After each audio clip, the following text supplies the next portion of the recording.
Good morning, everybody. Today's quick follow-up video. I wanted to show you this hive that we just got yesterday.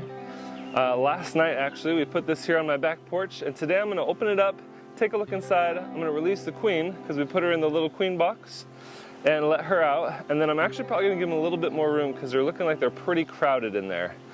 But for the most part, when you get a package of bees or a swarm of bees, or if you extract the bees from a house or a building or something, generally you want to try to leave them alone for at least a week after moving them to their new home, because bees don't like to be opened up.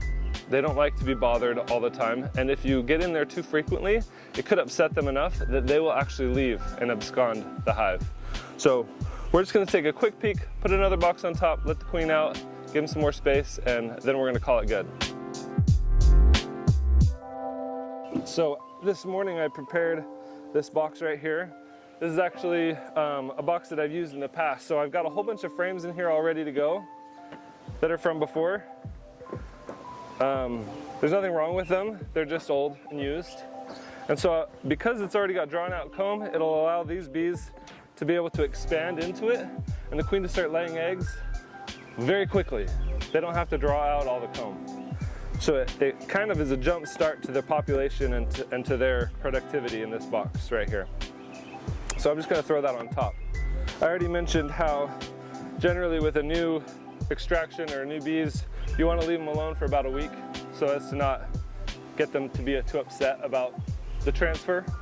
And so I'm not going to do a ton in there. I'm just going to kind of pull the top off nice and easy, allow the queen to escape, and then put the next box on and then close it up.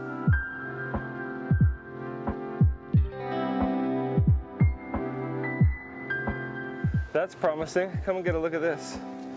As you look down into each of these cavities here, you can see all the bees moving about.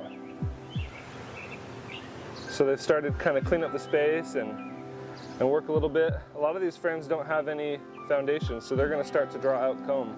In a week when we come back to take a look and inspect, we're going to see a little bit of new comb being drawn out.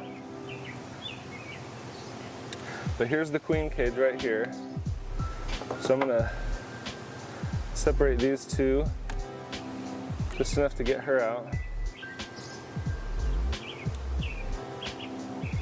See all these bees hanging from it? They're taking care of her and helping her through the screen. They can help take care of her and make sure she's getting fed and whatnot. But she's in there, she's alive, she's moving around. So now I'm gonna pull this off, which will allow her to escape.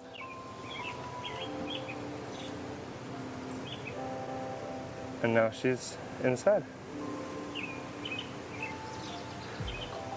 That simple. Now, as I said, I'm just gonna close this up with an extra little bit of space for him.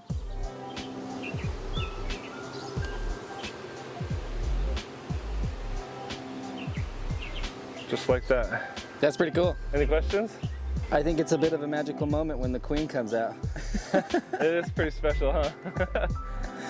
Watching her come out and all the other workers like, thank you, welcome back, we missed you. You're free. That's pretty good.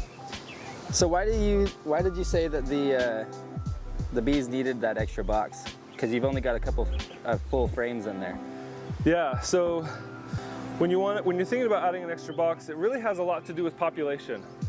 And so when there's that many bees on the entrance, and it's not super hot out right now, this is the early morning, typically bearding only happens when it's really, really hot outside. But there's so much bearding because it's just very crowded inside. So I wanted to give them more space so that they can grow and move into that upper box. They're bearding because of population density, not because of heat. Sheer space or heat. That's right, exactly. Cool. So, but we'll take another look at these guys in a week, and I think we're gonna see a ton of eggs, and the bees just really thriving. I'm really excited.